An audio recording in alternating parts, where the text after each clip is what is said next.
Entre o tumulto da puberdade e o conforto dos nossos últimos anos, o corpo alcança o seu apogeu. A idade adulta.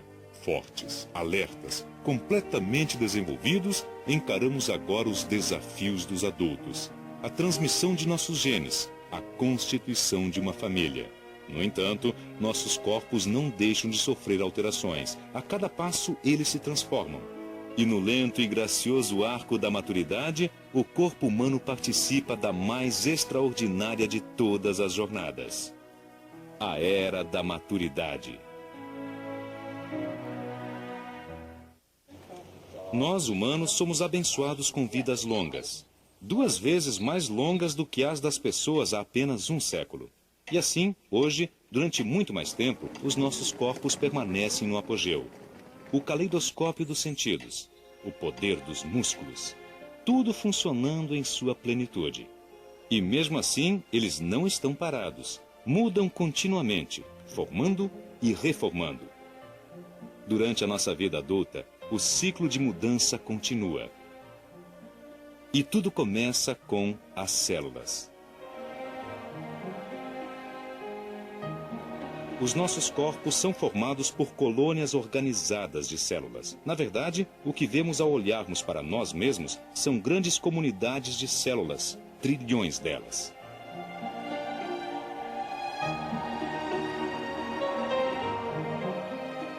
Há vasos sanguíneos suficientes para, sozinhos, darem a volta ao mundo 4 vezes.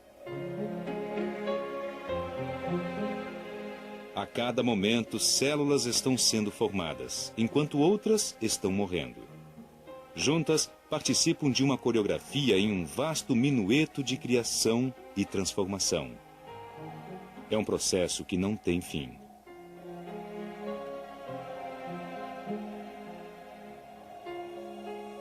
Até mesmo no feto, que se desenvolve rapidamente, determinadas células recebem, na verdade, sinais para se autodestruírem.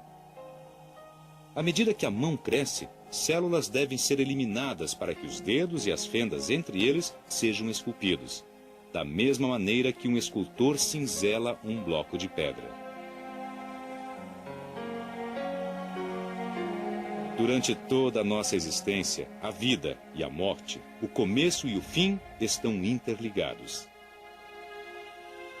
Na verdade, a cada hora, quase 1 bilhão de células no seu corpo morrem.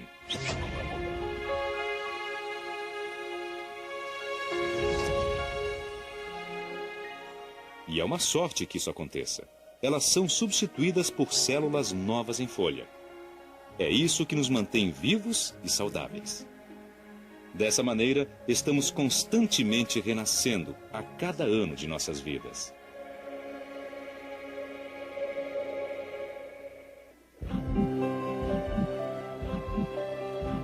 Para nós, um coração pulsando foi sempre algo mais do que um simples músculo. Ele é o próprio símbolo da vida. No início do século havia uma teoria popular sobre o envelhecimento que era centrada no coração. Era algo como a teoria da velocidade da vida. Esta teoria propunha que cada animal tinha um número finito de batimentos cardíacos, cerca de 1 a 2 bilhões. Assim, enquanto animais com batimentos cardíacos rápidos deveriam viver apenas alguns anos, outros com batimentos mais lentos, como os seres humanos, poderiam viver até 1 século. Mas ficou comprovado que a teoria estava errada. A verdade é que há muita coisa que não entendemos no processo de envelhecimento. Mas o que conhecemos é fascinante. Para aprendermos mais, acompanhamos um casal que compartilha conosco sua experiência. Bud Mather, com quase 80 anos, ainda cuida do seu rebanho. Ele e sua mulher, Viola, cresceram juntos em sua fazenda em Kansas.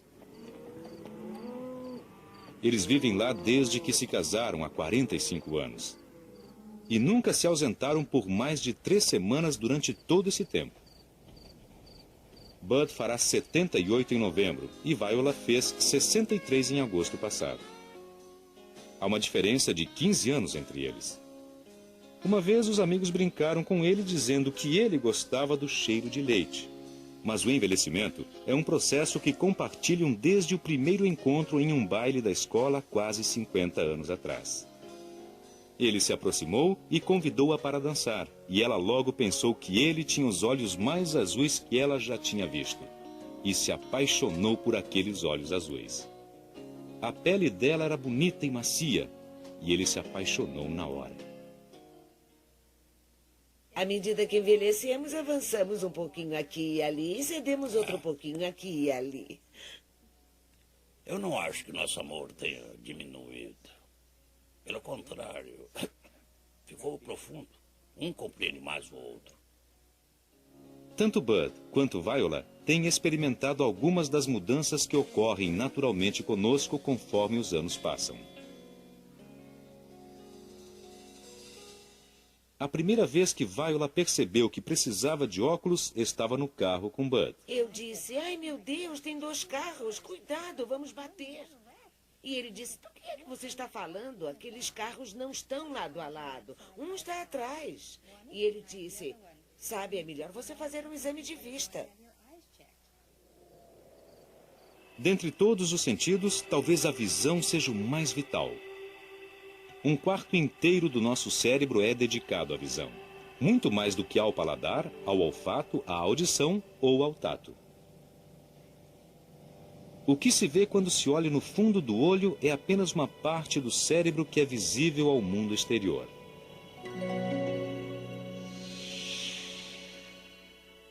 O nervo óptico, localizado atrás do olho, é uma extensão direta do cérebro. Seguindo ao longo do nervo óptico, passamos pelo cérebro. Aqui, atrás da cabeça, é onde chega a informação visual. Nossos olhos são apenas janelas. Na verdade, vemos com nosso cérebro. É difícil entender como a visão é complicada até o momento em que se tenta programar um computador para que veja. Depois de anos de tentativas e erros, os cientistas compreenderam que o olho é apenas o primeiro passo. O cérebro faz a maior parte do verdadeiro trabalho.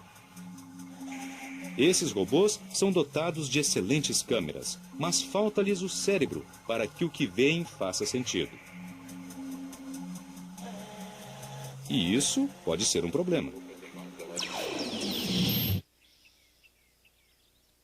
Nos seres humanos, a visão é incrivelmente sofisticada. O mecanismo é bastante complicado.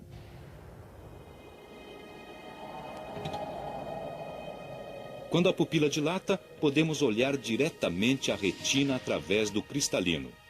Ela está localizada no fundo do olho e é vermelha devido aos vasos sanguíneos que estão logo atrás dela. É isso que produz os olhos vermelhos tão comuns em fotografias com flash. A retina e os seus receptores registram a luz da cena à nossa frente.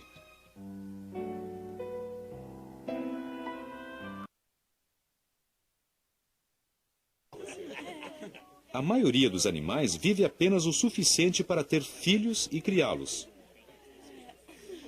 No entanto, os filhos de Bud e Viola têm seus próprios filhos. Você está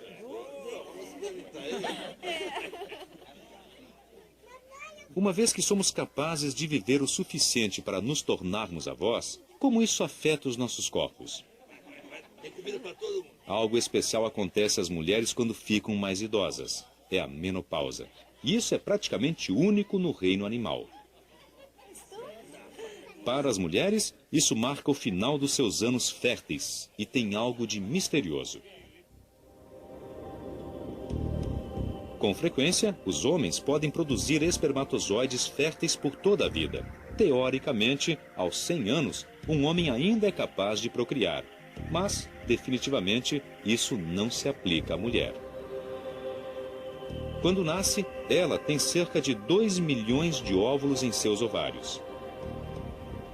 Na puberdade, eles começam a ser liberados, um a cada mês. Isso deveria ser o suficiente para durar uma vida inteira ou mais, mas não é. a maioria dos óvulos morre. Por volta dos 50 anos, o corpo para de liberá-los de uma vez. Alguns cientistas acreditam que a menopausa permite a um casal aproveitar a longa vida, tornando-os avós eficientes. Eu nunca imaginei. Continuar a dar à luz com um corpo envelhecido seria perigoso, tanto para a mãe quanto para o bebê. Para o casal mais velho, é muito melhor parar de ter os seus próprios filhos e, em vez disso, concentrar-se em passar os seus conhecimentos para os netos. Afinal de contas, eles estão carregando os mesmos genes. Assim, de certa maneira, a menopausa nos ajuda a aproveitar ao máximo os nossos últimos anos. Os seres humanos são quase que únicos nisso, mas não exatamente. Há um outro animal cujas fêmeas têm menopausa: as baleias piloto. Como acontece, as baleias fêmeas mais velhas passam muitos anos cuidando dos filhotes de seus filhotes, sendo de fato avós. À sua moda, passam adiante a sabedoria dos seus anos. Pois essa é a habilidade, a bênção, a obrigação e a prerrogativa da idade. O aprendizado acumulado por décadas. As histórias contadas ao longo dos séculos. Esta é a preciosa dádiva de memória que compartilhamos com aqueles que nos sucedem. Mas onde exatamente se encontra toda essa memória? Há uma parte do cérebro que armazena as memórias. À medida que certos pensamentos são relembrados diversas vezes, são passados para o córtex, que é a área preguiada que reveste a parte frontal do cérebro. É aí que se localiza a nossa memória de longo prazo. Ainda não está muito claro como essas lembranças persistem, mas a melhor explicação é que a memória é compartilhada por muitos neurônios diferentes. Com o passar do tempo, as conexões ramificadas entre os neurônios são fortalecidas. É por isso que nos lembramos da nossa família, dos amigos e dos acontecimentos mais importantes de nossas vidas. Estima-se que, em média, uma pessoa consiga armazenar 1 milhão de itens diferentes no cérebro.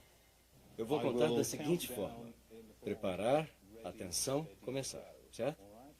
Umas poucas pessoas têm habilidades de memória muito além do comum, e muitas das melhores estão aqui, reunidas na 13ª Olimpíada da Mente, em Londres. Elas vieram aqui para exercitar a capacidade de recordação. Os competidores têm as mais variadas atividades. Há um disque jockey, um bombeiro, um oficial da marinha e inúmeros estudantes. O que todos têm em comum é a impressionante capacidade de memorizar milhares de números.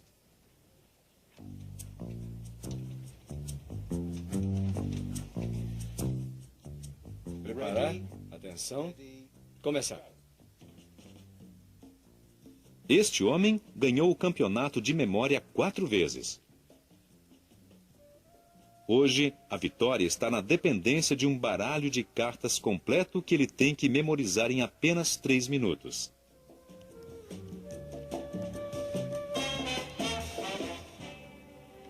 Seu nome é Dominic O'Brien. Como ele faz isso? Parem a memorização. Parem. Durante 3 anos, o Instituto Nacional de Saúde dos Estados Unidos estudou essas pessoas para descobrir se havia algo de diferente com seus cérebros. Conclusão: eles são perfeitamente normais. Essas pessoas não têm memória fotográfica, o que a maioria dos cientistas acredita que seja um mito.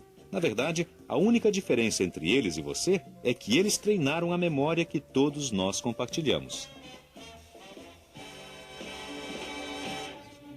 Foi no Tá certo? Rainha de copas. 1 minuto. Foi aqui que eu errei. Outra vitória para Dominic O'Brien.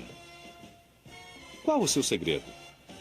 Ao receber um número de 100 dígitos, Dominic divide-o em pares de dígitos e atribui a cada par um personagem. Por exemplo, o número 10 é Dudley Moore e o número 07 é Roger Moore. O 99 seria uma sorveteria. Então eu tenho algo com que trabalhar. Eu os imagino em uma viagem, de modo que é como criar uma história envolvendo esses personagens nesses... Isso significa que a história para o número 100799 seria: Dudley Moore se encontra com Roger Moore para tomar sorvete. Eu gostaria que você olhasse pra cá, é? Um pouquinho mais pra lá, um pouquinho mais pra lá. Ah, tá ótimo. É claro que a memória não é coisa só para campeões como Dominique. Todos nós acumulamos tantas lembranças durante a vida. Reunimos tantos fatos, imagens, recordações. Nossa vida, desde a infância e a adolescência, é a soma de inúmeras experiências. Nossa família, nossos relacionamentos, nosso trabalho e nosso lazer. Os fragmentos compilados de toda uma existência. É a reunião de lembranças de tantos anos.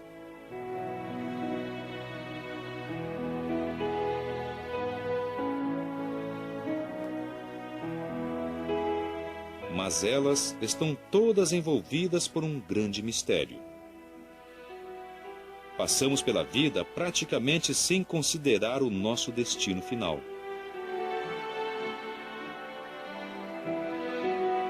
Embora a morte faça parte da vida, há uma maneira de perpetuarmos os nossos corpos. As células que estão dentro de nós são constituídas por átomos que existem desde o início do universo. Ao longo dos anos, ao longo das eras, essas células estão sendo sempre mudadas e recicladas. A viagem que cada um de nós faz é apenas um pequeno passo em uma viagem muito maior. Parte de um ciclo de renovação e regeneração infindável e repetitivo.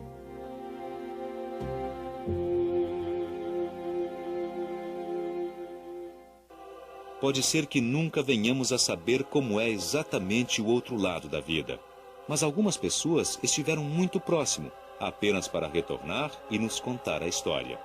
As experiências dessas pessoas com a proximidade da morte fornecem alguns aspectos intrigantes a respeito do cérebro.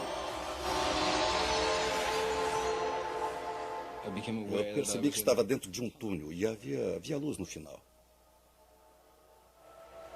Viajávamos a alta velocidade e por uma longa distância dentro de um túnel, e todo o passado, presente e futuro estavam contidos naquele brilho.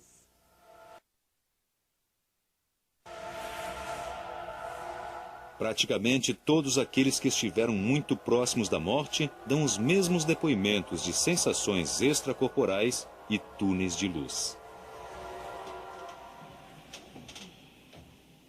Experiências semelhantes são relatadas por pilotos de caça, que quando submetidos a grandes forças gravitacionais perdem a consciência. Tudo preparado. Plataforma e cápsula ok. Roger.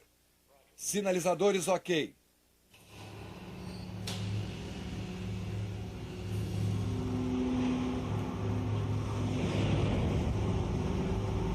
Esta é a maior centrífuga do mundo. É utilizada para investigar os efeitos da aceleração maciça sobre os pilotos. Estes podem ser rodados tão rapidamente que o sangue é drenado dos seus cérebros e eles desfalecem. Ok, vamos começar o meu sinal. 3, 2, 1, agora!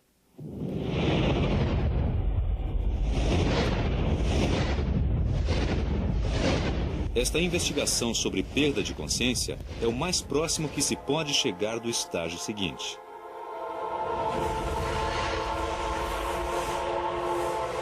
Por que as forças de gravidade extremas produzem o efeito da visão de túneis de luz? Quando o cérebro é privado de oxigênio, os neurônios relacionados com a visão disparam ao acaso. Isso cria a sensação de luz intensa. Como há mais neurônios dedicados ao centro do nosso campo visual e menos às margens, a luz parece mais intensa no centro, criando um efeito de túnel. Se eu pudesse escolher, jamais teria querido viver. Aquilo era tão perfeito, tão maravilhoso. Eu não consigo descrever. Era algo completo. Amor, alegria, êxtase, conhecimento. As sensações de euforia podem ser devidas ao fato de que o cérebro libera substâncias semelhantes ao ópio para aliviar a dor. Isso desencadeia alucinações, ondas de lembranças e emoções. Mas se tudo isso parece um pouco clínico demais, é porque algo ficou de fora. Hoje, podemos desenhar um quadro detalhado do cérebro. O cerebelo, responsável pelos movimentos automáticos. A parte posterior do cérebro, responsável pela visão. O córtex frontal, responsável pela memória. Há até um local específico para a linguagem e para as nossas habilidades sociais. Mas ainda está faltando algo neste mapa. É a coisa misteriosa que o torna quem você é. O espírito, a consciência. É a maior de todas as qualidades cerebrais, mas é muito difícil de ser definida. Concentra-se na nossa habilidade de estarmos conscientes de nossos próprios pensamentos e sentimentos para que cada um tenha a sua própria personalidade. Sem consciência, seremos pouco mais que robôs vagando em meio às emoções da vida. A consciência permite que apreciemos as coisas mais elevadas: amor, arte, ciência, religião. Ela torna o nosso cérebro algo mais do que um simples conjunto de pequenas células cinzentas. Ela nos torna verdadeiramente humanos. Como matéria de estudo, a consciência é difícil de ser abordada. Ela pode ser identificada em cada parte do cérebro. De uma maneira simplificada, ela é o cérebro todo. Muitos elementos trabalhando juntos em harmonia. As habilidades nobres como memória, percepção, emoções, reunidas em uma única e maravilhosa entidade. Mas existe algo mais? A ciência é um dos meios mais poderosos de investigação do corpo humano. Mesmo assim, há quem acredite que haverá sempre questões que ela simplesmente não conseguirá responder. A maioria das pessoas acredita que muito do que nos torna humanos permanecerá misterioso para sempre, até mesmo o lado espiritual. A isso dá-se o nome de alma.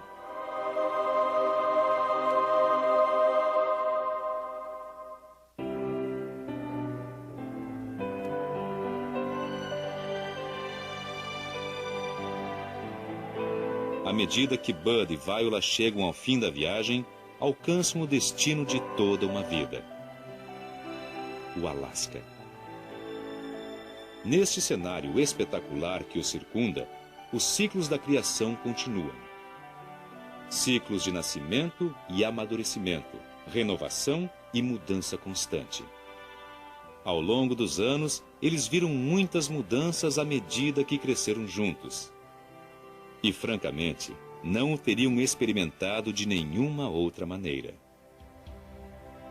Pois essa é uma jornada extraordinária que todos nós realizamos.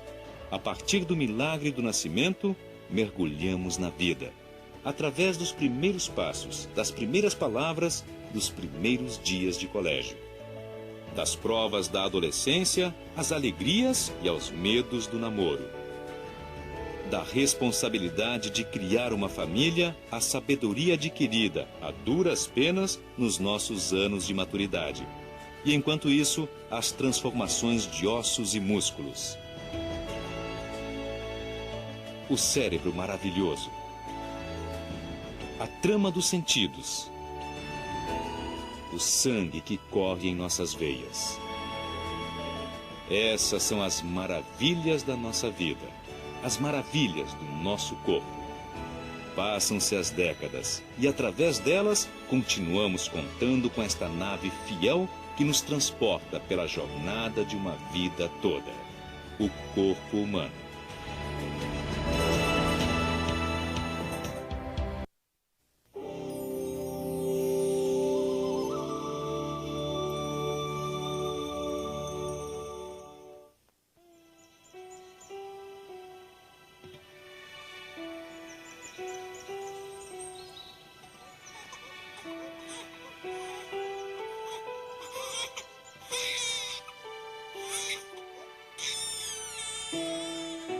Reader's Digest apresenta.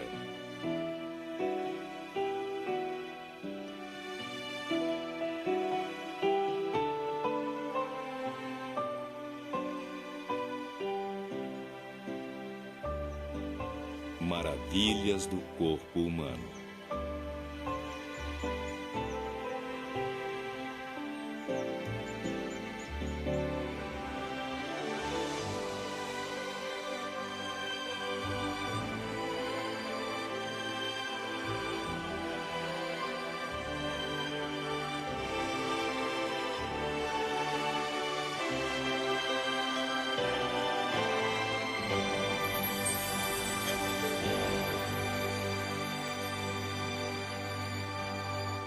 Ao longo dos séculos, o homem tem viajado pelos mares, construído importantes monumentos à sua imortalidade e explorado os limites do espaço exterior. Agora começamos uma nova jornada. Uma jornada muito mais extraordinária, mais próxima de casa.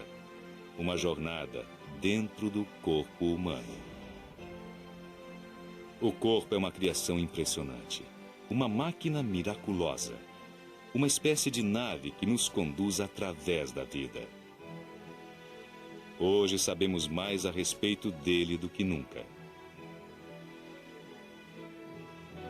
Agora podemos realmente ver a formidável ciência do corpo. Do nosso começo ao nosso fim. A vida em constante mudança.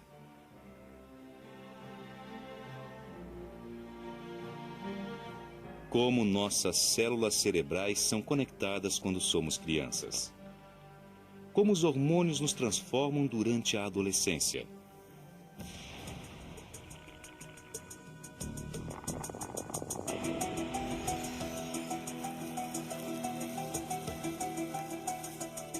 O que acontece à medida que crescemos e nos desenvolvemos em nossos pulmões e em nossos corações. Como nossos músculos tornam-se mais fortes. Como nosso cérebro amadurece na idade adulta. E como nosso corpo continua a mudar durante toda a nossa vida.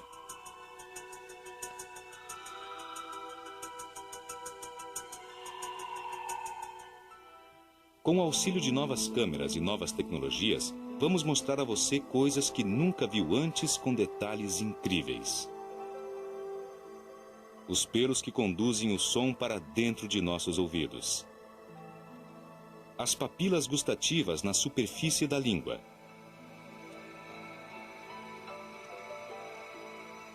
E uma das maiores células do corpo, a célula onde tudo começa, o óvulo humano.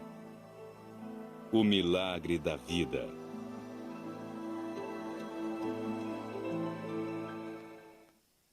Esta é Charlotte. Ela poderia ser qualquer um de nós ao nascer. Nascida há poucas horas, ela é feita de um pouco de gordura, um pouco de açúcar, alguma proteína e 75% de água. Na verdade, ela é apenas um conjunto de substâncias químicas. E, no entanto, é a estrutura mais complexa deste mundo. E seus dias serão preenchidos com notáveis realizações. Durante sua vida, ela vai passar 3 anos e meio comendo, consumindo mais de 160 quilos de chocolate. E todo dia vai produzir bilhões de novos glóbulos vermelhos. Vai babar 145 litros de saliva antes do seu primeiro aniversário. Vai engatinhar 144 quilômetros antes de fazer 2 anos. Daí em diante, vai aprender uma nova palavra a cada 2 horas nos próximos 10 anos. Quando chegar aos 10 anos, o seu coração já terá batido 368 milhões de vezes.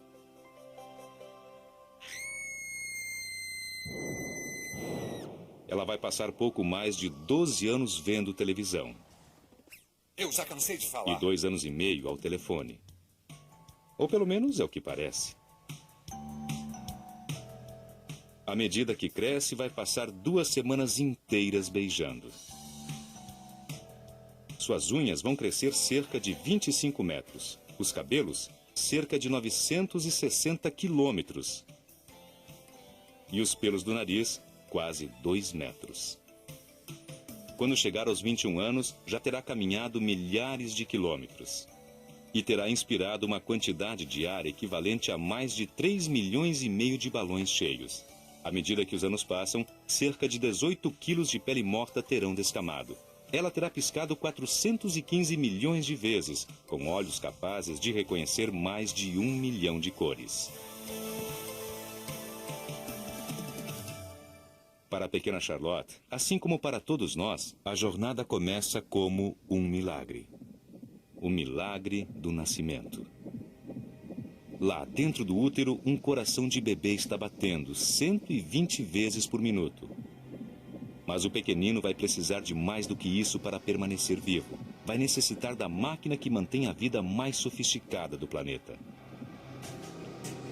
Para encontrarmos essa máquina, temos que sair do coração e viajar dentro de uma artéria no cordão umbilical mais fina do que um canudo.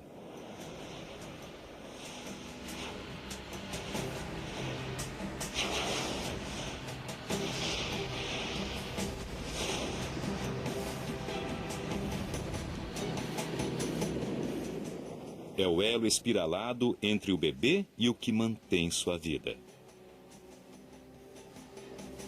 No final, há uma série de tubos tão minúsculos que até mesmo os glóbulos vermelhos parecem imensos. É aqui que o bebê se liga ao útero de sua mãe. Aqui cresce uma vida nova, impulsionada pelo coração materno.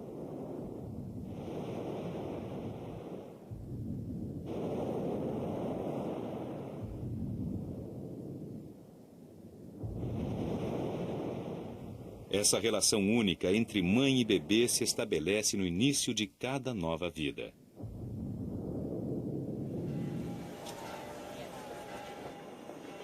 A cada dia, mais de 910 mil bebês são concebidos no mundo inteiro. 40 semanas mais tarde, cerca de 400 mil bebês vêm ao mundo.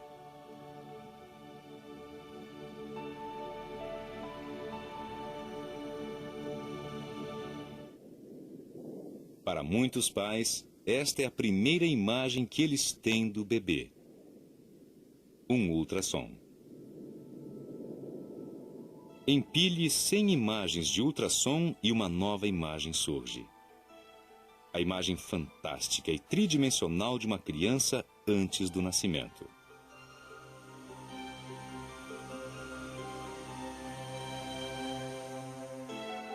A tecnologia computacional está possibilitando a visão da vida intrauterina de uma maneira completamente nova. James é um menino normal de 4 anos. Mas o que não é comum é que ele e seus irmãos, Sean e Evan, são trigêmeos. James é extrovertido e atlético. Querido, bate na bola. Uou! Muito bem, agora é a vez de... Evan é o tipo artístico e mal-humorado. E Sean, o menor dos 3, é o negociador. Tá lá, querido. Ao compartilharem a mesma casa, todos têm que aprender a se entender. Parte disso, uma etapa importante no relacionamento social, envolve o aprendizado de obedecer às regras. Não pode bater, nem brigar, nem morder, nem xingar, nem... James, você devia pegar esse biscoito agora? Não, não está certo. Esse biscoito é para agora? Não, esse biscoito é especial para mais tarde. Não, isso não está certo. A desobediência às regras leva a uma coisa: vergonha. Observe os ombros encurvados e a cabeça baixa. James sabe que errou. Ele está adquirindo consciência.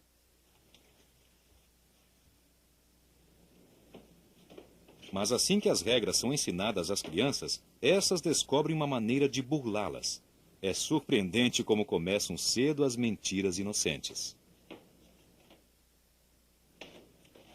Utilizando um espelho que permite a observação apenas de um lado, o psicólogo infantil Michael Lewis criou um experimento intrigante.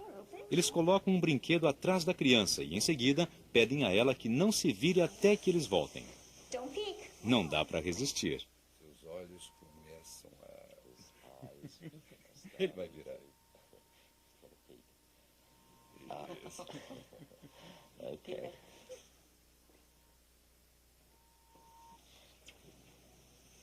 Você olhou? Não, ai que As crianças mais espertas não são aquelas que contam a verdade. Nessa idade, quanto maior o QI, maior a probabilidade de mentir.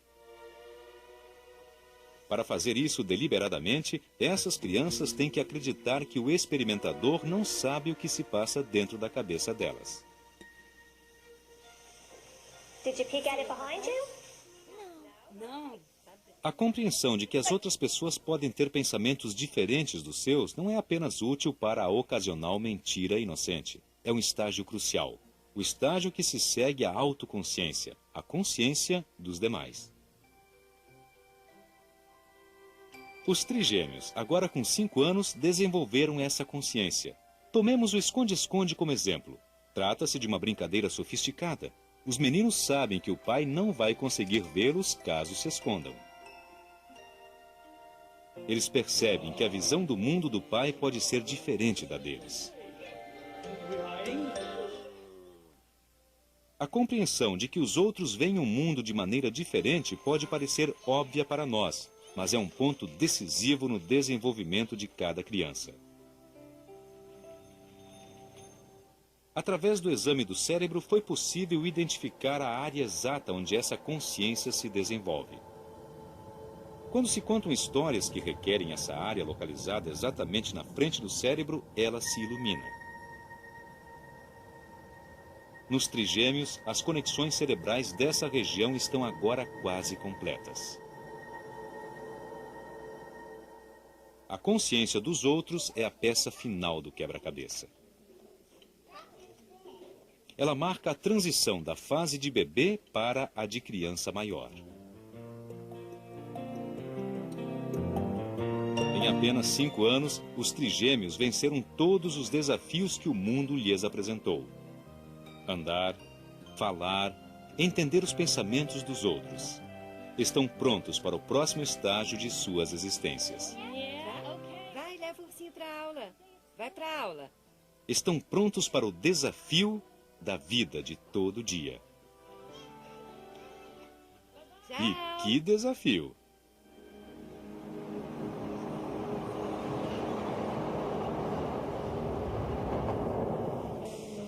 O que pode parecer rotina, apenas a vida do dia a dia sem nada demais acontecendo, é, na verdade, o resultado de uma intensa atividade dentro dos nossos corpos.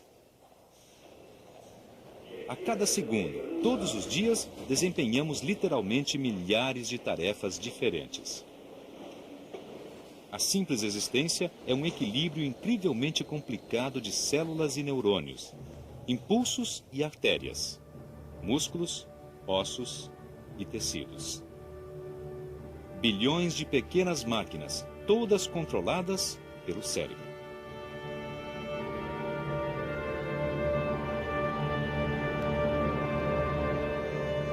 Para se ter uma ideia de como o cérebro é ocupado, é preciso olhar para o mundo de uma maneira diferente, através de uma câmera termosensível. Cada parte do seu corpo consome energia. 80% delas são utilizados nas funções vitais. Mas a parte mais quente de todas está aqui. O seu cérebro consome mais energia do que qualquer outra coisa no seu corpo. Quase 1/5 de todas as calorias que você come e bebe. E ele utiliza praticamente a mesma quantidade, quer você esteja concentrado em algo difícil ou apenas pensando se devia passear com o gato.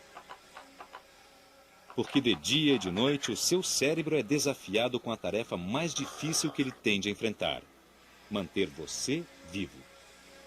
Ele é o controle central de todos os sistemas do seu corpo. E há muito a ser controlado. Mesmo enquanto você se alimenta, o seu cérebro tem que coordenar uma importante operação de tráfego.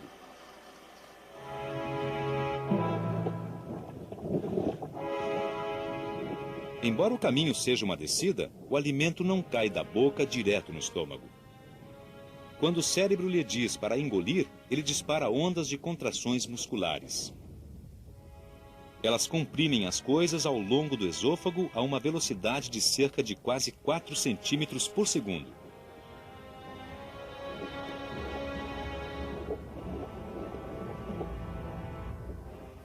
A primeira parada é o estômago.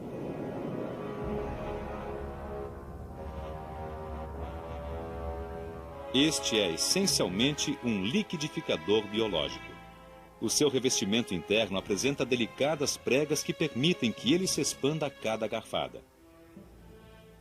Dentro, uma mistura de enzimas e ácido clorídrico começa a digerir os alimentos.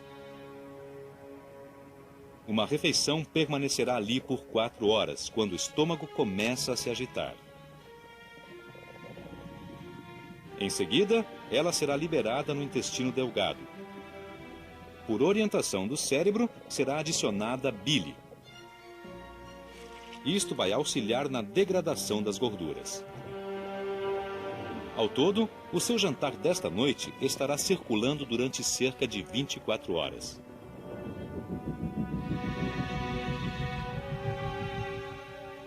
Quando ele finalmente sair, levará junto 30 gramas de células mortas dos seus intestinos. Mas não se preocupe. Você está constantemente substituindo células da cabeça aos pés. O cérebro administra a força de trabalho de um corpo de cerca de 50 trilhões de células, e a maioria delas não dura mais do que alguns poucos anos. As células estão constantemente morrendo e sendo substituídas por novas. Até 1 bilhão de células novas a cada hora. O que significa que quase todo o seu corpo é bem mais jovem do que você.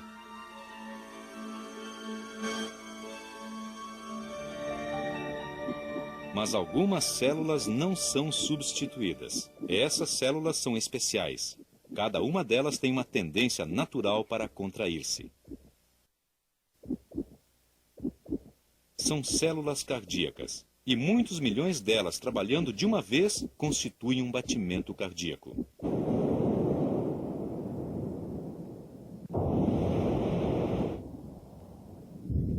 Nesse caso, é a sua cabeça que controla o seu coração, pois é o cérebro que decide a frequência dos batimentos do coração.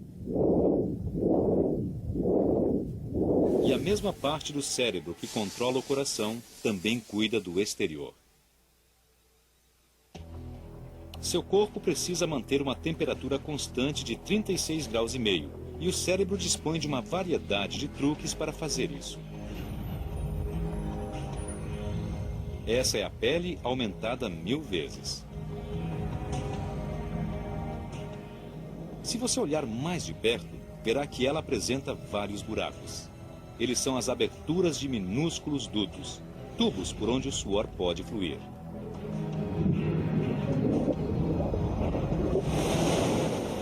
Só na palma da sua mão há 65 mil deles. Quando seu corpo fica muito quente, o cérebro ativa as glândulas sudoríparas.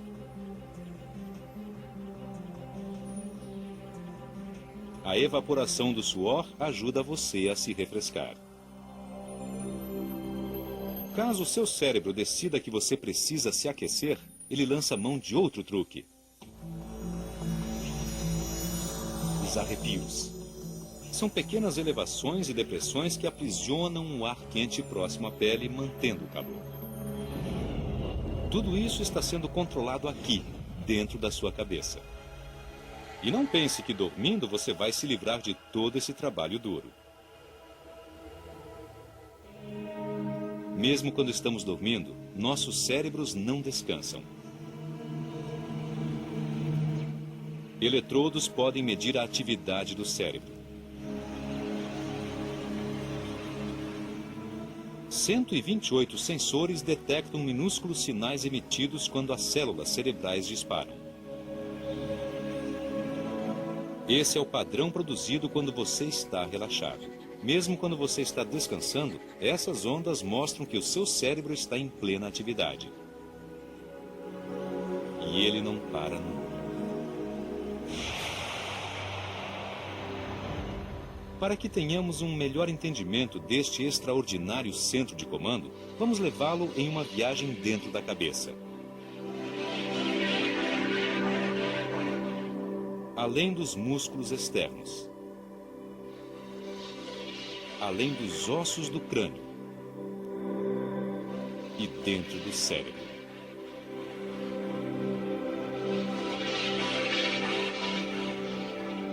Agora, com novas tecnologias médicas de imagem, podemos ver o cérebro como jamais vimos antes.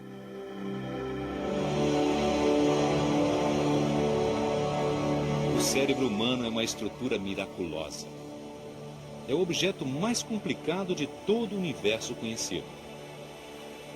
Mesmo assim, parece um monte de barro pesando 2 quilos.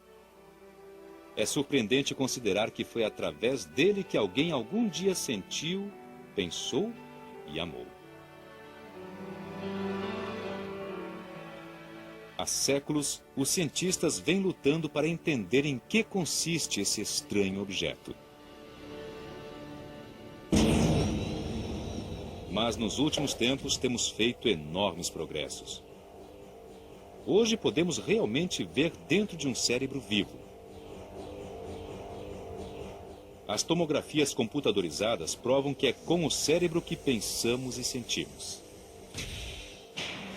Quando uma certa área está trabalhando muito, há um maior afluxo de sangue para a região a fim de fornecer energia às células nervosas ativas. A tomografia pode detectar essas alterações de fluxo sanguíneo, abrindo-nos uma janela completamente nova para o fascinante mundo da mente.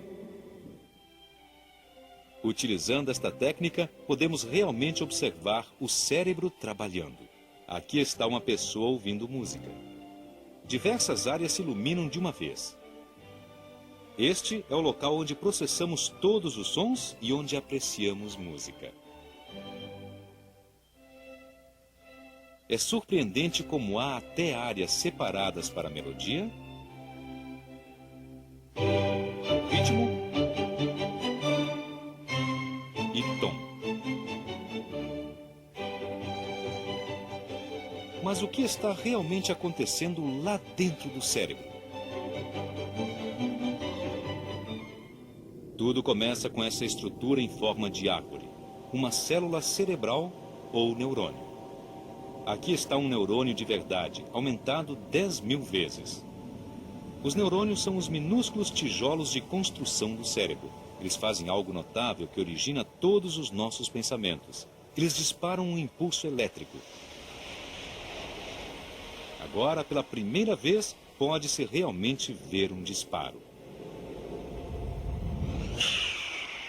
A eletricidade é conduzida ao longo do neurônio a quase 400 km por hora. Aqui vemos em câmara lenta. Dentro de uma minúscula fração de segundo, ele está pronto para disparar novamente. O cérebro tem um número impressionante de neurônios. 100 bilhões. Juntos, geram eletricidade suficiente para iluminar uma lâmpada elétrica. E cada ramificação de cada neurônio está conectada a milhares de outros neurônios. É difícil compreender a complexa extensão de todas essas conexões. Imagine uma cidade efervescente do tamanho de Nova York ou Chicago. Dê a cada pessoa dessa cidade 10.000 pedaços de corda. Em seguida, peça a elas para prender cada pedaço a uma pessoa diferente. Agora, multiplique essa cidade por 1.000. Este é o incrível emaranhado que chamamos de cérebro. E tem mais. Aprofunde-se nesse emaranhado. Siga ao longo de um único neurônio e dê uma olhada de perto na junção entre ele e o seu vizinho. Na verdade, os neurônios não estão completamente unidos.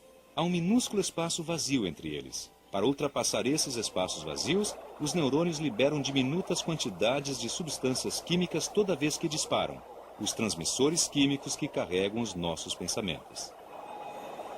Algumas pessoas comparam o cérebro a um computador, mas uma comparação ainda melhor seria um cupinzeiro. Essa colônia é intricada e complexa como uma pequena cidade. Os cupins podem construir enormes estruturas com características as mais sofisticadas. Onde reside o conhecimento para essa incrível organização? Não está em cada cupim individualmente. Ele vem de um esforço coletivo de todos eles.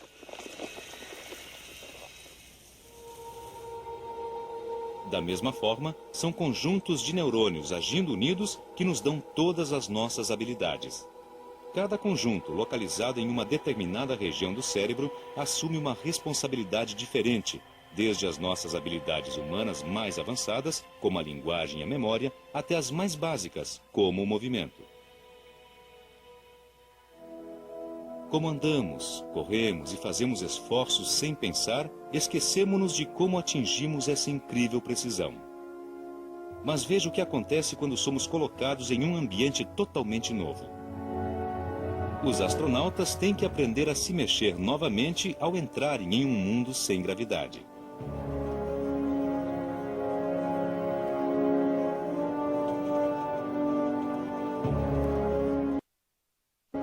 Como eles fazem isso? A maneira como todos aprendemos novas tarefas está aqui. É o chamado cerebelo ou pequeno cérebro, pois está situado na base do cérebro. Aqui estão armazenados todos os movimentos praticados que aprendemos, desde tocar piano até trabalhar no espaço. Em um mundo sem gravidade, até mesmo as tarefas mais básicas devem ser reaprendidas.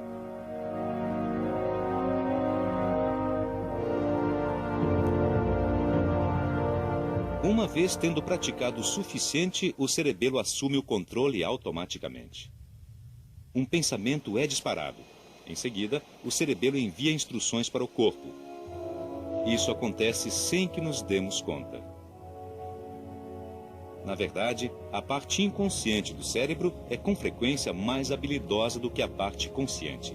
Esta é a razão pela qual, independentemente de você estar batendo em uma bola de golfe ou movendo o braço de robô em uma missão espacial, o segredo é não pensar muito, deixar o cerebelo assumir o controle.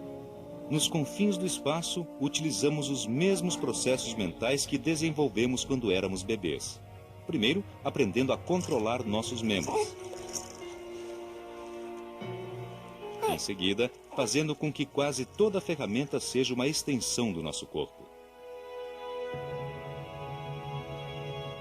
É uma habilidade fantástica que nos leva do berçário às estrelas. Mas a tarefa mais difícil do cérebro é muito mais sutil. É aprender a conviver na sociedade humana. Como lidar com as pessoas.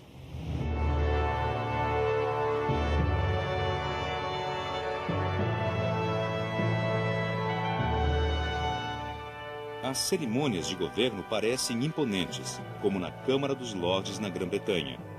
Mas a verdadeira ação se passa nos bastidores. É aqui que os acordos são feitos e desfeitos. É aqui que os cérebros são necessários. Para persuadir, para atrair, para lidar com os motivos dos outros. Mas não é apenas na área do governo que vamos encontrar interações sociais complexas. Todos os dias, em casa ou no escritório, todos temos que lidar com fofocas, bajulações, críticas e elogios. Na verdade, é o nosso jeito complicado de nos relacionarmos com os outros. É claro que em nenhum outro lugar a interação social é mais complicada do que na escola. Após a primeira infância, os anos de escola representam uma série de desafios totalmente novos. Tentar compreender toda a cultura humana, tentar fazer alguns amigos. E há anos que são os piores de todos. Uma época em que parece quase impossível agir com diplomacia. a adolescência.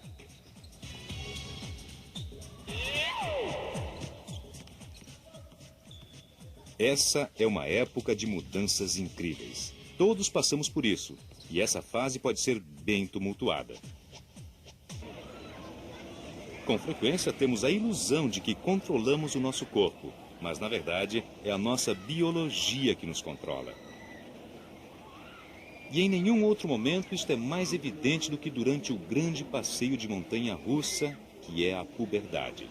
Embora possamos pensar que sabemos o que vai acontecer, nada pode realmente nos preparar para como vamos nos sentir.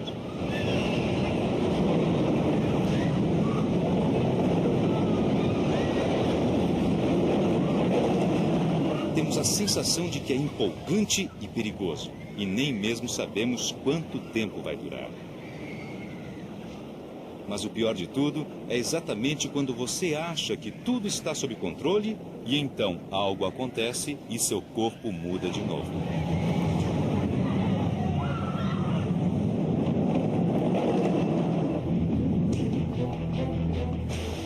Se passar pela puberdade dá a sensação de viver uma história de horror, os vilões são os hormônios.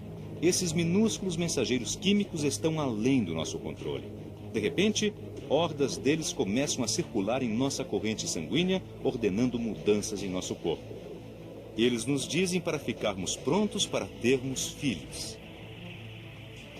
Dizem aos nossos músculos e ossos para ficarem maiores e mais fortes. E fazem surgir pelos nos locais mais inusitados. Por incrível que pareça, os hormônios também vão afetar nossos cérebros. Vão fazer com que pensemos em coisas novas de uma maneira diferente.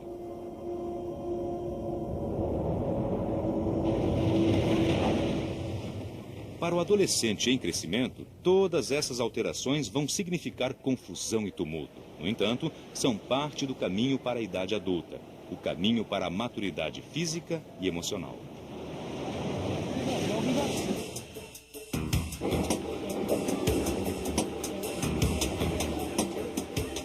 Durante esse período crítico de 18 meses, acompanhamos uma jovem à medida que ela passava pelos altos e baixos da adolescência.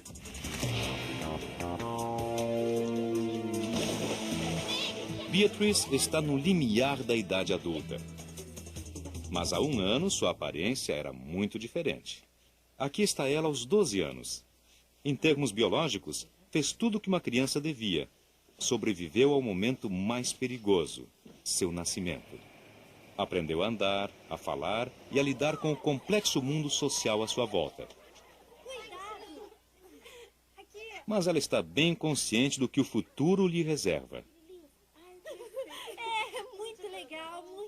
Na adolescência, a gente fica mais alta, o quadril fica mais largo e os seios crescem e eu não queria que isso acontecesse. Apesar da perspectiva do fim da infância não ser nada atraente, Beatrice tem sorte de ter tido uma infância. Os seres humanos são únicos no que se refere ao tempo surpreendentemente longo que permanecem como crianças.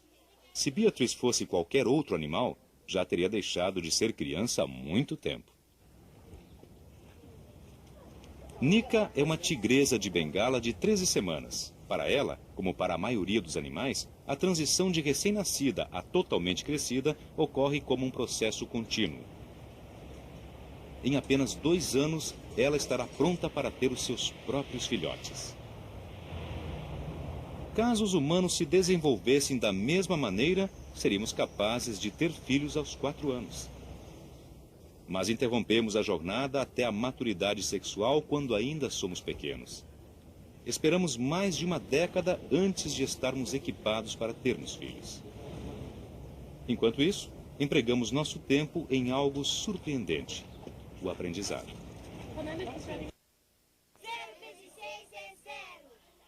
No mundo, para onde quer que você olhe, todas as crianças têm que aprender as habilidades necessárias para a sobrevivência. Não apenas as óbvias, como se fazer entender, mas coisas que não parecem ser aprendidas, como o controle dos nossos corpos.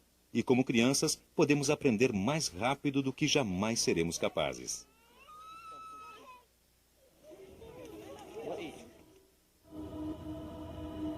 Como já vimos, cada célula cerebral humana está conectada a milhares de outras.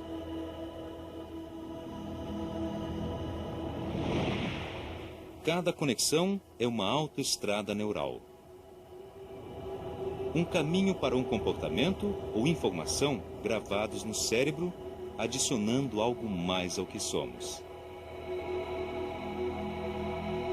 Enquanto somos crianças, essas conexões ainda estão sendo feitas. Como uma planta explorando as vizinhanças, células cerebrais como estas desenvolvem seus ramos, estendendo-se constantemente umas em direção às outras. Ao aprender a andar de bicicleta, você conecta uma pequena parte do seu cérebro. Ao aprender a falar uma palavra ou a agarrar a bola, você faz novas ligações. O trabalhador brasileiro.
Portugal foi pioneiro na expansão marítima por várias razões.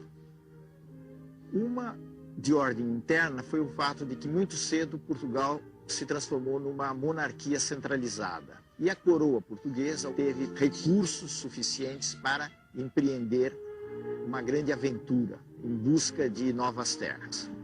Mas isso é apenas uma história, existem outras razões. Portugal aprendeu com os genoveses da Itália, as técnicas de navegação, andando pelo mar Mediterrâneo.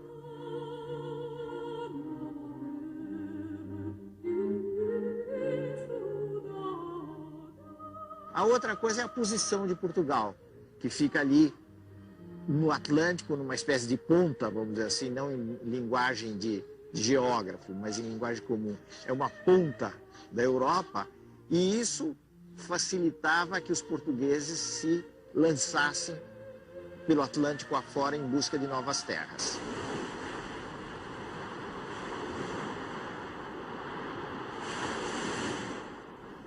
As armas e os barões assinalados que da ocidental praia lusitana, por mares nunca dantes navegados, passaram ainda além da Taprobana, e em perigos e guerras esforçados, mais do que prometia a força humana, e entre gente remota edificar um novo reino, que tanto sublimaram. O que é que os portugueses, afinal de contas, foram buscar saindo da sua terra? Certamente eles foram buscar, em primeiro lugar, benefícios materiais. Eram duas coisas as grandes atrações do tempo. Eram o ouro e as especiarias. As especiarias eram produtos como a pimenta, a noz moscada, a cravo, a canela, que serviam principalmente para disfarçar o mau gosto dos alimentos. Por que esse mau gosto? Porque nessa época não havia refrigeração, então era muito comum que os alimentos se estragassem. Ao mesmo tempo havia um espírito de aventura. A aventura não explica tudo, mas a aventura tem um peso. O desejo de conhecer novos mundos, novas terras. Havia toda uma fantasia do que era o novo mundo. Isso era uma coisa que povoava o imaginário dos europeus desde a Idade Média. As lendas dos animais, das sereias que habitavam as novas terras.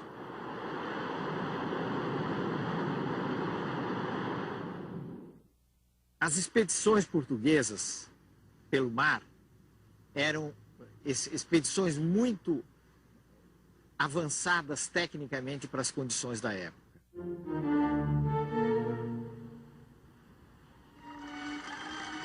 Os portugueses inventaram um navio leve extremamente eficiente, que era a caravela. Foi com a caravela, numa grande expedição, que o famoso Pedro Álvares Cabral acabou avistando a terra brasílica nas costas da Bahia.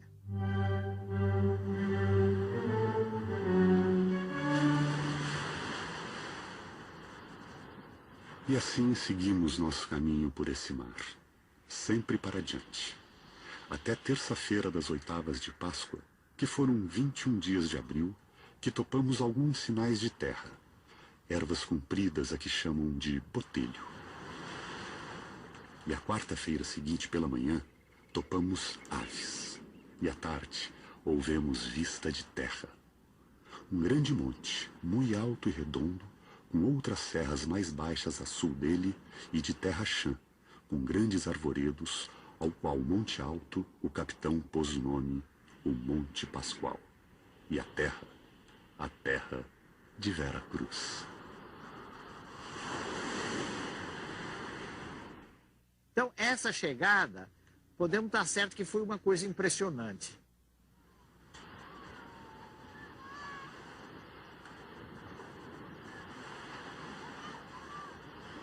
Era um mundo fantástico que se abriu aos olhos dos portugueses. E tem um reverso ainda mais complicado dessa história. É saber como é que os indígenas, que afinal de contas eram os habitantes, os donos da terra, viram aquelas figuras que vinham de longe, vestidas de uma maneira estranhíssima. Para que toda aquela roupa, né, num clima tropical? Naturalmente, o clero estava interessado imediatamente na catequese, em levantar a cruz. Outros devem ter ficado maravilhados com a figura das Índias.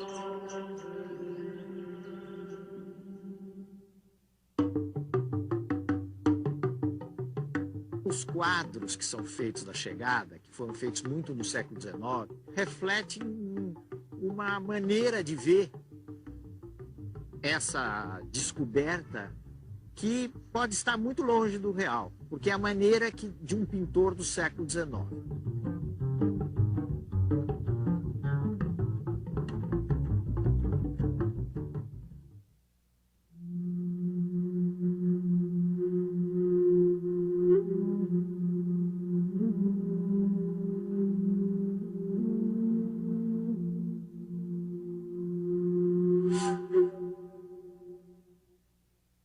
Hoje em dia, a gente evita falar na palavra descobrimento do Brasil. Há quem até, para encontrar uma saída, use uma palavra meio esquisita, o achamento do Brasil.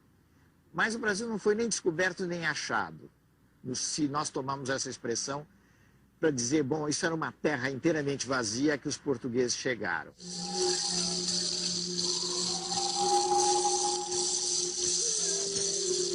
Na realidade, essa era uma terra ocupada, e era ocupada pelos índios.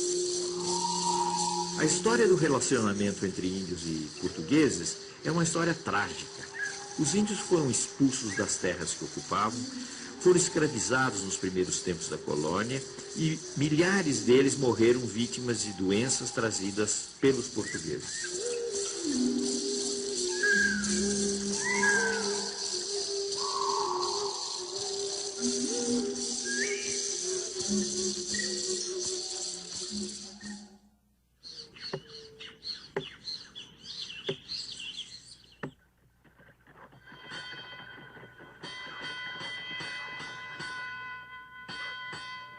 Esse Brasil dos primeiros tempos, dos anos 1500, 1600, pode ser definido, melhor do que qualquer outra coisa, por uma frase de um cronista importante do Brasil, que foi Frei Vicente de Salvador. Frei Vicente de Salvador dizia que os portugueses, a princípio, se arrastavam pela praia como caranguejos. O que quer dizer isso? Que eles conseguiam ficar apenas na praia, quer dizer, ficavam apenas no litoral. E muito concentrados no litoral do Nordeste. Eles estavam muito preocupados e muito interessados no comércio com a Índia. E eles pensaram no Brasil como uma espécie de ponto de parada na rota para as Índias. A primeira forma de governo do Brasil colônia foi o sistema de capitanias hereditárias. As capitanias, em geral, fracassaram, com exceção de São Vicente e Pernambuco. Diante do fracasso, então, Portugal estabeleceu um sistema centralizado de governo, que foi o governo geral.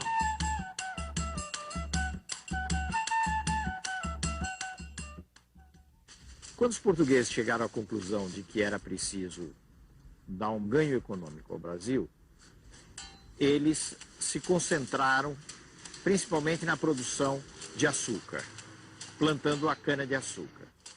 Eles tinham uma grande vantagem na plantação da cana-de-açúcar, no refinamento do açúcar, porque eles já tinham uma experiência na costa da África. Eles haviam colonizado as ilhas da costa da África e conheciam muito bem o negócio do açúcar.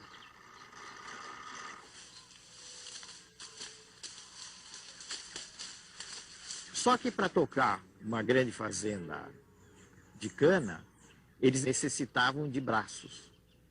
E não havia, na realidade, atração por parte do povo português para atender às necessidades de um trabalho dessa natureza, que seria inevitavelmente um trabalho quase escravo. Então era preciso, de alguma maneira, encontrar uma saída para o problema da mão de obra. E foi aí que os portugueses começaram a utilizar os índios e depois a explorar o tráfico africano.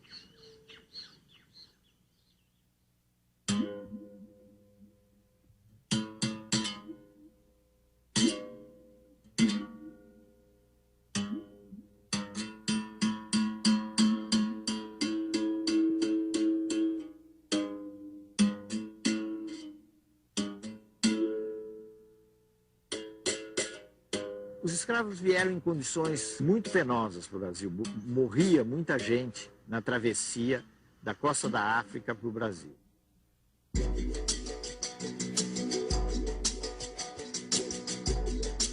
Era um sonho dantesco.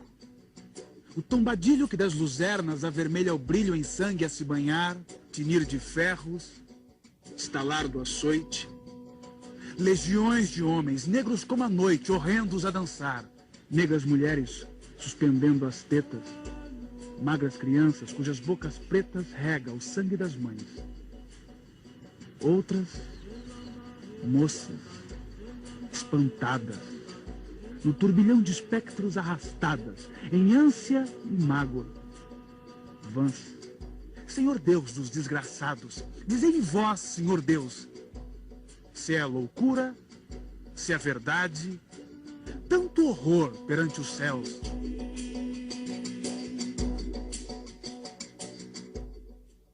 Chegando aqui, eles, em geral, ficavam muito perdidos do ponto de vista da sua organização, nos primeiros tempos, porque eles vinham de várias regiões da África, eles muitas vezes não se conheciam, e isso era incentivado pelos senhores que não queriam que os escravos tivessem algum grau de organização.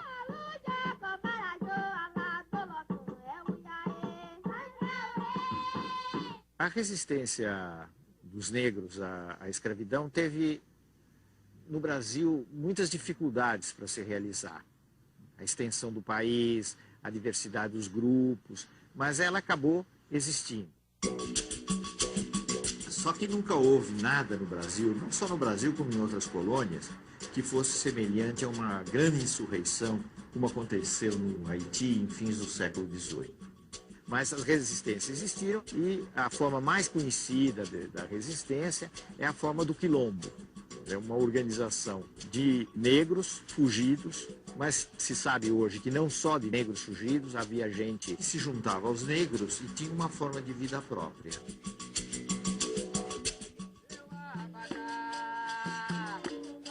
A gente deve lembrar uma coisa, que o escravo era importante não apenas como mão de obra para as fazendas, que o negócio comercial de traficar com escravos era extremamente importante. E em certos períodos da história brasileira, muitas riquezas foram geradas simplesmente no comércio de escravos e não na produção baseada no trabalho mais tempo em Pernambuco. O que é que os holandeses vieram buscar no Brasil? Vieram realmente uma colonização próxima no Brasil e, ao mesmo tempo, vieram fazer uma coisa muito importante, que tem a ver com a costa da África. Vieram controlar ou tentar controlar o comércio de escravos, tanto assim que ao mesmo tempo em que eles ocuparam o posto no Nordeste, ocuparam Pernambuco, eles avançaram sobre a costa ocidental da África. Os holandeses foram guerreados, naturalmente, por Portugal, mas também pelos colonos que aqui estavam, pelos índios, pelos negros e até quem diga, com algum exagero, que o sentimento de brasilidade começou na luta contra os holandeses no Brasil. Eles acabaram sendo militarmente derrotados, foram expulsos e se retiraram.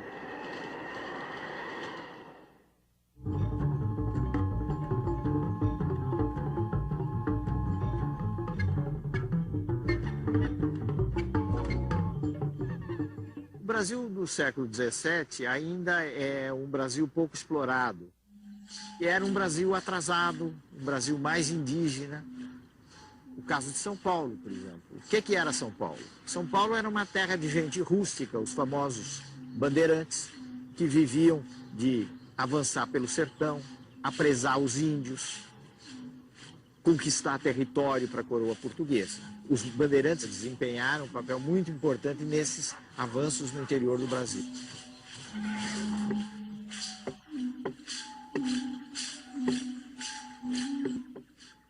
Do ponto de vista da formação desse povo brasileiro, entrou uma grande miscigenação, quer dizer, falando menos difícil, um grande cruzamento de raças. Branco, índio, negro.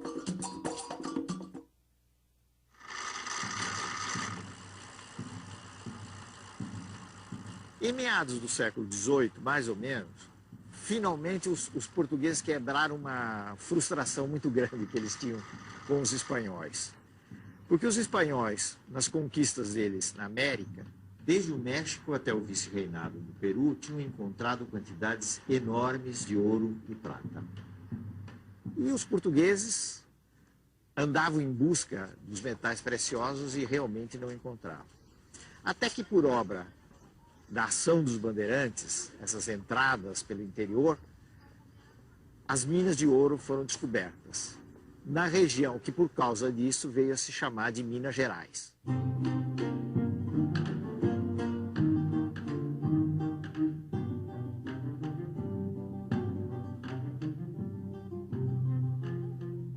Do ponto de vista da sociedade, nós temos a primeira experiência de grande imigração branca para o Brasil.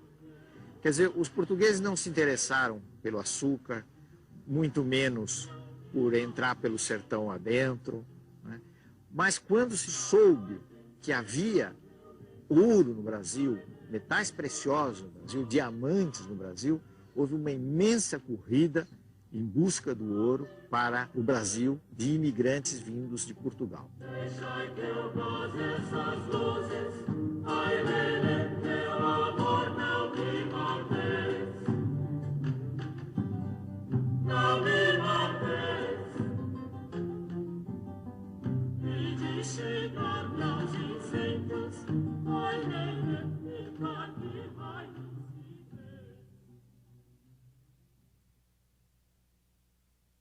Nos últimos anos do século XVIII, começaram a surgir uma série de movimentos contra a dominação portuguesa. Dizer que eram movimentos de independência talvez seja um pouco exagerado. Desses movimentos, apesar de haver outros muito mais populares do que a Inconfidência Mineira, a Inconfidência foi a mais importante, foi a que teve a maior repercussão. Basta ver a atitude que a coroa teve. A coroa montou um grande processo, condenou várias pessoas à morte e, no fim, acabou fazendo uma encenação espetacular, um enforcamento.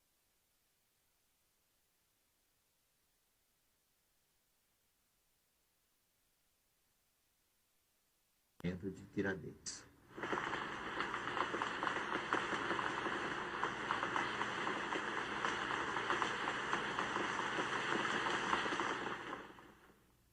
No final do século XVIII, nos últimos anos do século XVIII, o Brasil já tinha mudado bastante.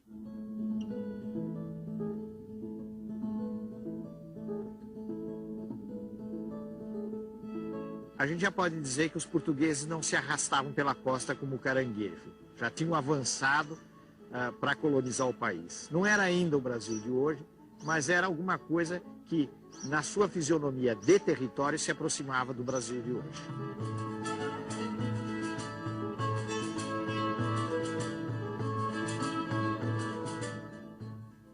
O sistema colonial, que sempre teve furos, no caso de um país pequeno como Portugal, aí ele começou a fazer água no começo do século XIX. Né?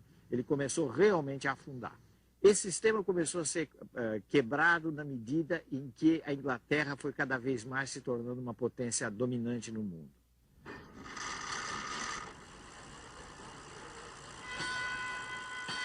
Os ingleses começaram a se desinteressar do tráfico de escravos, não é porque eles tinham razões humanitárias, de repente, para acabar com o tráfico de escravos, mas porque a mão de obra livre começou a se tornar mais interessante, livre entre aspas, porque as pessoas eram bastante exploradas, mas de qualquer forma já não tinham mais a condição de escravos.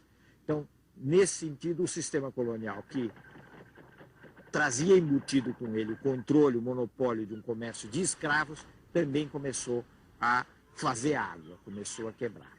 E começaram a entrar as ideias de liberdade de comércio, de liberdade de expressão, de abertura de todos os portos, de todos os polos do mundo. Tudo isso veio junto com o movimento de, pelo menos, autonomia das antigas colônias.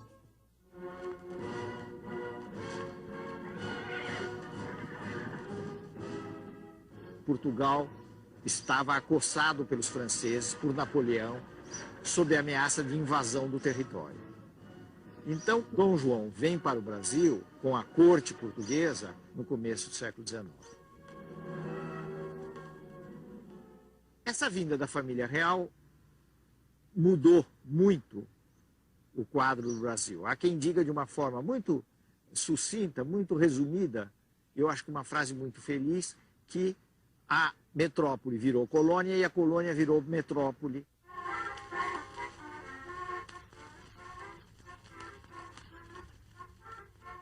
Houve uma transformação no plano da arquitetura, da habitação, no plano dos costumes, enfim, uma série de coisas na vinda de pintores que vieram embelezar a corte.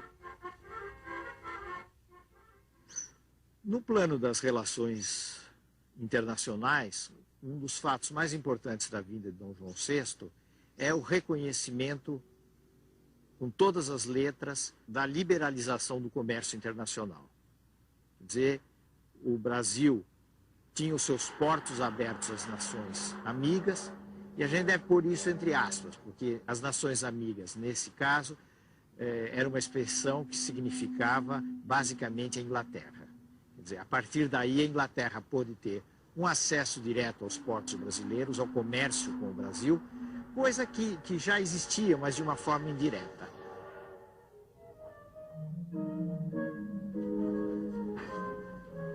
Dom João VI foi uma figura muito ridicularizada na história brasileira, até recentemente em novelas, etc. Como um rei que comia não sei quantos frangos, que era meio tonto, etc. Ele tinha essas características, mas ele não era nem tão tonto assim, nem tão bobo assim, porque realmente ele conseguiu realizar essa passagem de Portugal para o Brasil e ter uma presença efetiva aqui no país, no que viria a ser um país independente. Inclusive, ele resistiu muito a voltar para Portugal, acabou voltando em determinadas circunstâncias e deixando como regente o seu filho, como todo mundo sabe, que foi o nosso Dom Pedro I, Dom Pedro IV, lá em Portugal.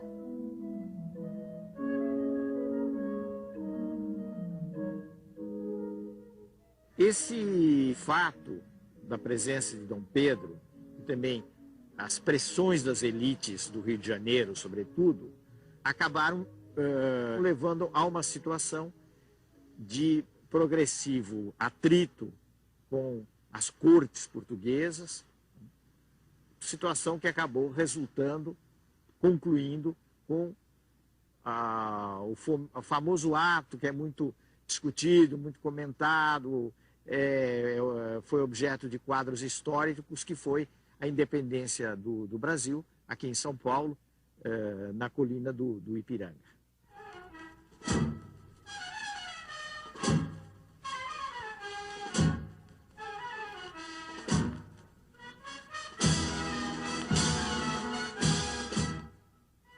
No processo da independência brasileira, que afinal de contas acabou se realizando em 1822, existem duas linhas. Uma linha mais revolucionária, mais de transformação. Existe uma outra linha, que é a linha bastante conservadora, que é a linha daqueles que querem fazer uma transição transada, quer dizer, uma transição sem muitos abalos. Essa linha é a linha das elites fluminenses. A transição foi feita por esses grupos e foi marcadamente uma transição conservadora, inclusive na forma de governo. Nós temos que lembrar que o Brasil se constituiu numa monarquia entre repúblicas. Todos os outros países da América Latina se tornaram repúblicas, mas no Brasil houve uma continuidade monárquica.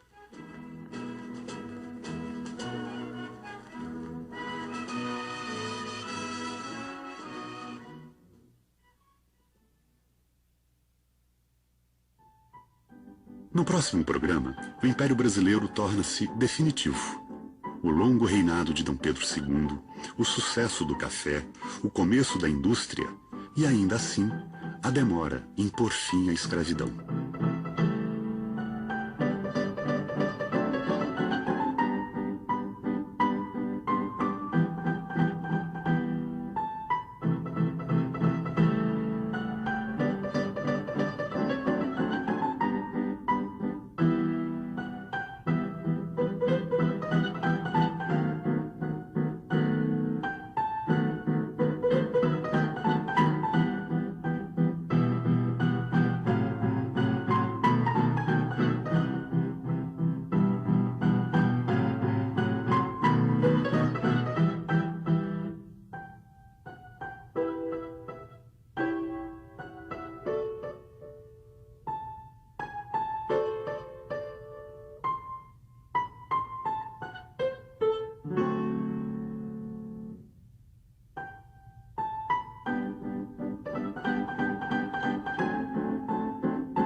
Tigresa de unhas negras e íris cor,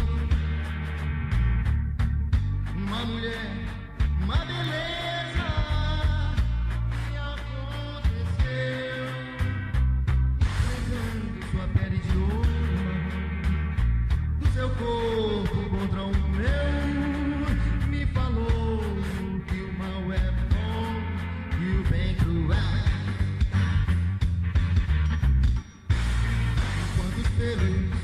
Dessa deusa tremem ao vento adeus. Ela me conta sem certeza tudo que viveu. E gostava de política em 1966 e hoje dança no frenético Dancing Days.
besteiras de menina que ela disse não. E eu corri para o violão, lamento que amanhã nasceu azul.